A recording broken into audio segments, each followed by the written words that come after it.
Salut tout le monde, soyez bienvenus dans ce nouveau tutoriel rapide sur Blender 3D avec la fabrique d'univers.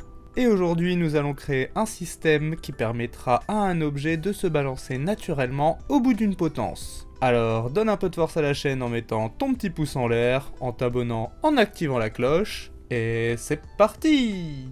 Ici on a une scène dans laquelle on a un bateau qui suit des vagues. Et j'aimerais que la petite lanterne qui se trouve ici à l'avant du bateau gigote de manière naturelle en fonction des mouvements du bateau. La première chose à faire est de parenter la lanterne à sa potence. Je les sélectionne toutes les deux avec la potence en sélection principale, CTRL P et Object. Il est également très important de s'assurer que le point d'origine de l'objet soit à l'endroit où on voudra le point de pivot. Si vous voulez déplacer l'origine, vous pouvez le faire ici avec Option et en activant Origin. Là maintenant, on déplacera l'origine. Maintenant, je vais ajouter un nouvel objet dans ma scène qui sera un objet de type tissu et qui nous permettra d'avoir le mouvement fluide de notre lanterne. Je vais commencer par faire apparaître mon plane exactement ici. Donc je vais aller dans le menu Object, je vais choisir Snap et je vais lui demander de mettre le curseur sur la sélection.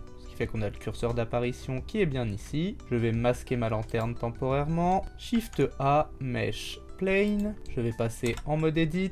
Je vais faire une rotation ici sur X à 90.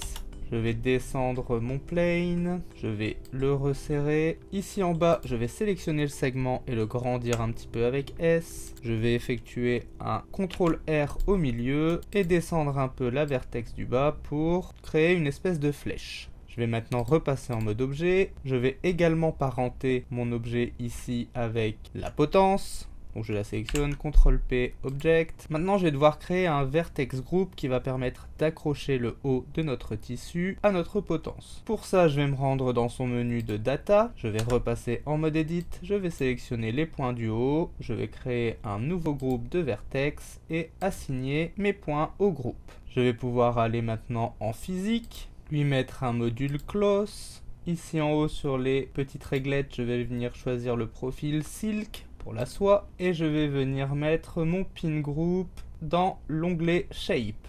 Pin group, je vais le sélectionner.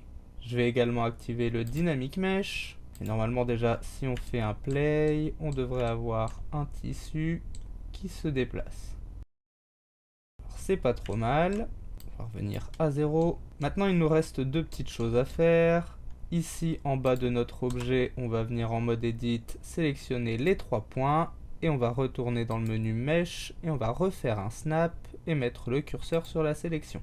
Ici, nous allons faire apparaître un empty. Je vais faire Shift A, Empty Plane Axe et je vais parenter l'empty à mon plane. CTRL P, sauf que cette fois, je vais choisir Vertex. Pour terminer, je vais faire réapparaître ma lanterne.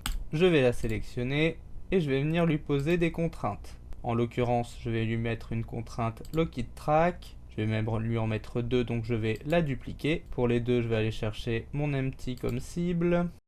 Et je vais régler la première sur ZX et la deuxième sur -ZY.